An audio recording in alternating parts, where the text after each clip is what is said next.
Game 3, baby. Game 3. See you in Atlanta. Not done yet. One more. Dubs in the chat, baby. Come on. Come on. Need that. One more game, baby. One more game. We are still alive, y'all.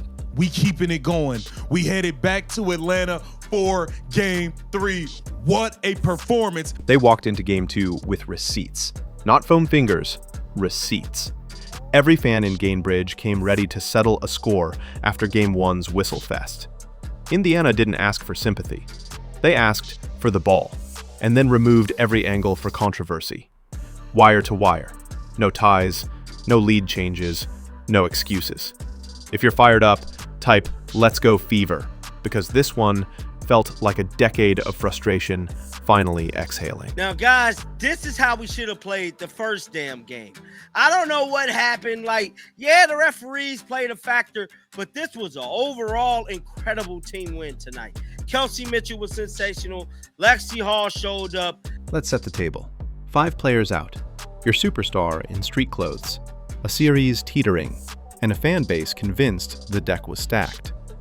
Head coach Stephanie White didn't sugarcoat anything before tip. She challenged her team. Desperation, urgency, every possession. Not as a soundbite, a standard. And in the first 90 seconds, you could feel it. Indiana played downhill, defended on a string, and made the refs irrelevant by owning first contact, second effort, and third opportunities. The Indiana Fever, 2 quarters of scoring 20 or more, never got outscored in a quarter. Money Mitchell showed up, AB showed up, and that is all that we needed tonight. Natasha Howard, she contributes with 12 points. Atlanta thrives on perimeter rhythm. Indiana took the rhythm, bent it, and snapped it in half. The Dream opened 1 for 10 from deep, and the tone was set.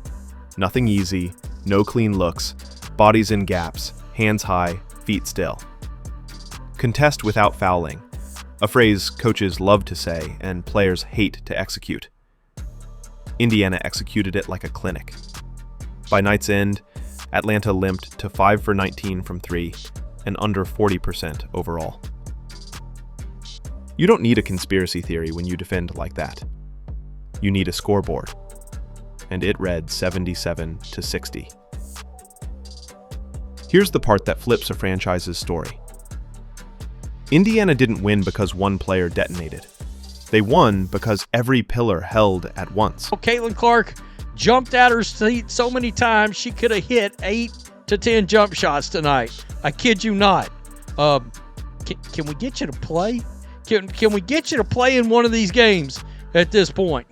Kelsey Mitchell, the constant through the lean years, grabbed the scorer's mantle and refused to let it drop. 19 points, 4 made threes, and most of them were daggers, momentum killers that turned 7 into 10, 10 into 13, 13 into good night. Without Caitlin Clark's gravity tugging defenders 2 steps off their spots, Mitchell had to generate her own space and scare a defense on command. She did both. Catch, rise, nylon.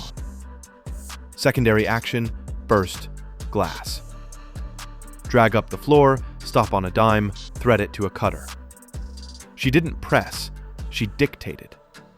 And you could see it in her face.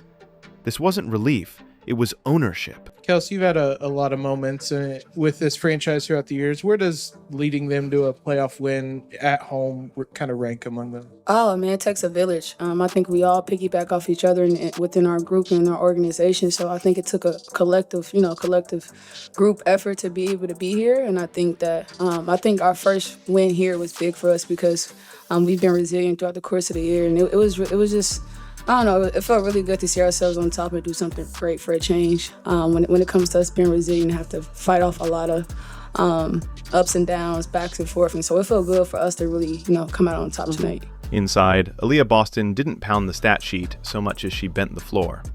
15 points, boards, 3 dimes, and about a dozen possessions where her mere presence made Atlanta's choices bad. Doubles arrived, and she punished them with touch passes and kickouts. Singles stayed, and she walked her defender to the restricted area like a bouncer escorting a problem outside. Earlier this season, you could rush her with a second body and jam the gears. Not tonight. She saw the help early, placed the ball late, and kept the dream rotating until somebody on Indiana was wide, balanced, and grateful. Now toughness has a name in this group, and it's Natasha Howard. 12 gritty points, 5 rebounds, and a whole lot of things the box score won't love, but coaches do. Be early to bang, seal on the weak side, sit on a driver's hip and make her doubt the next step. Howard kept nudging the game toward contact and control. It wasn't flashy, it was necessary, and it made everything else simpler. Not going to lie to you, the offenses for both teams was hot garbage in the first half of the game. It was real bad. And then the spark, the one playoff series always finds. Rookie Michaela Timpson walked in cold and scored 9 in 9 minutes. That's not noise, that's a pulse. Quick attacks before the help arrived, fearless finishes, and the kind of confidence that says, yes, this is my moment. Why? When rotations shrink and fatigue blooms, little bursts of energy become huge. Her 9 felt like 15 because of when they landed. Michaela Timpson actually got some playing time in this game. 9 minutes, and she scored 9 points. Stephanie White has got to start letting her show up and ball a little bit. She's the most athletic player we have on this team. Caitlin Clark couldn't go, but she didn't exactly disappear. She stood, clapped, shouted coverage, and poured gasoline on the crowd when it needed it. It mattered. The Fever have been searching for a common heartbeat. You could see and hear it sinking in real time. Star on the bench, vets on the floor, rookie off it, fans over it. Unity is a cliche until a thin rotation holds a top 5 offense to 60. Then, it's an identity. Let's talk micro for a second. The possessions that change psychology. Early first quarter. Atlanta brings a snug pick and roll to target a switch. Indiana shows and recovers instead of switching. Slides a third defender to tag the roller, and still gets back to the shooter for a high hand. The dream reset, shot clock dying, tough 2. That's the first seed of doubt. Mid-second. Boston catches on the left block, single coverage. Dribble, jab, the early dig arrives. She doesn't force, she pauses. That half beat makes the help commit, and the skip is already airborne. Mitchell's feet are set before the ball is in her hands. Ping. 3.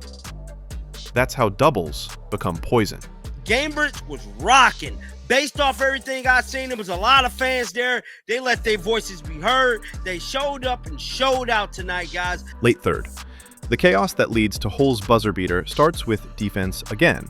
Activity at the nail, a deflection that turns into a scramble, that turns into points. When your big plays grow from your principles, belief gets sticky. Post-game, the words matched the work. Stephanie White pointed to aggressiveness, detail, discipline without fouling. Translation, this was intentional. Kelsey Mitchell called it village basketball, resilience layered over resilience. Boston lit up describing the locker room. Vibes were high, backs against the wall. We earned another chance. That's not press conference theater. That's a group that knows exactly why it won. Shout out to the Gainbridge Fieldhouse crowd. That Indiana Fever crowd, you guys blew the dream out tonight. All right? You could tell the fire around that crowd, it was too much for Atlanta. Atlanta could not handle it. And yes, there's a subtext nobody missed. The refs couldn't steal this one. When you're up double digits for 3 quarters, you take the human element out of the equation. That's not disrespect, that's strategy. Don't give randomness a window. Indiana boarded up the windows. Back to Boston. Mismatch against Aliyah Gray, and she buried it. Biggest lead of the night, and it's taken away by who else? Mitchell. Lexie Hull buries it to beat Gainbridge was absolutely rocking after this play. So where does that leave the series? Dead even, and pointed straight at Atlanta's psychology. The Dream get the comfort of home, the noise of the Gateway Center Arena, the benefit of last matchups. But they also get the burden of expectation and the film of a game where their spacing collapsed. They'll try to strike first, push tempo before Indiana can set that connected shell, and force early whistles by hitting bodies in transition. Expect quicker decisions, earlier threes, more downhill touches for their stars. The pressure is all on Atlanta now. The pressure is no longer on Indiana. Is Atlanta going to come out forcing it? Is Atlanta going to come out in their heads, trying not to mess up, playing timid or playing far too aggressive? The pressure is all on the Atlanta Dream. For Indiana, the blueprint travels. Defense does. Effort does. Habits do. Mitchell's shot creation plays in any zip code. Boston's gravity doesn't require friendly rims. Howard's physicality ruins brunch plans everywhere. And the wild card remains the same. Which role player steals 6 decisive minutes? If Timpson can replicate her spark, or if Hull stacks that buzzer beater with another swing possession 3, Indiana can bend a road game towards silence. Look, if they play like this, preferably with more offense in Atlanta, they'll win this series. One more layer, pressure transfer. After Indiana's first home playoff win in nearly a decade, the fear is gone. They've already broken one barrier. Atlanta hasn't. If the Fever land the first punch, a 6-0 start, a pick-6 layup, a Boston and one, the building can turn edgy fast. Doubt is loud when it lives with you. Kaylin Clark, Chloe Bibby, absolutely loving the moment tonight. Look at the Tres Leches without Lexie Hull. Look at all these injuries that the Fever are dealing with right now. Kaylin Clark, Sophie Cunningham, Chloe Bibby, Sydney Colson, Aaron McDonald, Damaris Dantas. And you got Chloe Bibby, Kaylin Clark, and Sophie Cunningham sitting side by side on the bench. But Indiana can't afford romance.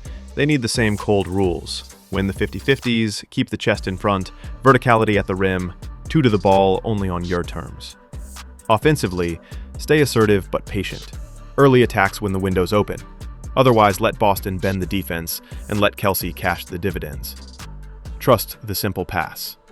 Turn doubles into threes and cuts. And when the clock shrinks, put the ball with your grown-ups. A quick word on legacies within a season. Regular seasons define your habits. Playoffs define your character. Game 2 said something out loud about Indiana's core. Mitchell isn't a good times scorer. She's a backbone. Boston isn't a promising star. She's already a centerpiece who expands under pressure. Howard isn't a complementary piece. She's the edge that keeps a team from tilting. And Timpson, rookie, limited minutes, no fear, proved this roster still has doors we haven't opened. I do wonder what the referees have in store on Thursday. Sunday was the Dream's day to get favorable foul calls. Tonight was our night to get favorable foul calls. Will we finally get an even game as far as officiating goes come Thursday? Or is Kathy Engelberg going to ring? All right, guys, it's time to pull the plug on the Indiana Fever. You could see it in Boston's body language late. Calm. Not coasting, commanding. The post seals were deliberate, the kickouts on time, the celebrations contained. That's how leaders look when they know the job isn't finished. We ain't finished, White told them in the huddle, and it echoed in every interview. There's a certain desperation that has to come with how you play every possession. I didn't feel like in game 1 we played with that desperate, mentality that we needed. Particularly when you look at 50-50 balls, when you look at how many times, we didn't get inside the 3-point line for a defensive rebound and the ball hit the floor and they were able to get it. There's got to be a desperation that you play with and a sense of urgency that you play with at all times. We didn't have that consistently for 40 minutes in game 1. I expect us to have it here tonight. Here's the stance from this channel. If Indiana keeps Atlanta under 40% from the field and wins the free ball category, long rebounds, floor taps, loose tips, they win Game 3. Not because of whistles, but because of math.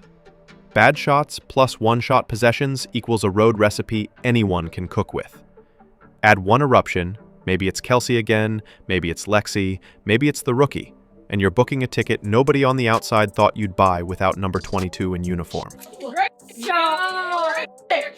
That was a masterclass on the defensive end of the court. Hell yeah. It really was. It really was. I mean, I'm so proud of you. Stepped up to the challenge, back against the wall, and our back is against the wall every fucking game. But y'all, look, I'm proud of you. We ain't finished though, right? We ain't finished. KK, way to be ready. Yeah. The second one of your aggressiveness, it was a difference maker. What it opens up with the gravity that you create is huge for us. You gotta stay aggressive. Hell yeah.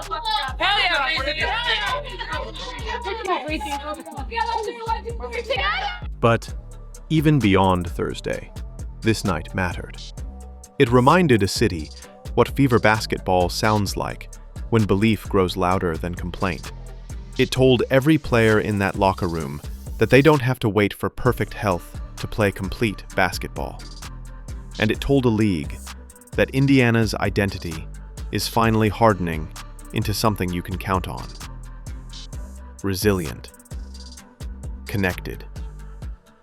Mean on defense. Poised on offense. So take a breath, Indy. You earned it. And then pack your bags like a team that plans to take its habits on tour. Drop Let's Go Fever in the comments if you felt Game 2 in your chest. If you're riding with this playoff run, hit like, subscribe, and turn on all notifications so you don't miss a thing. We'll be back after Game 3, because this series just got real.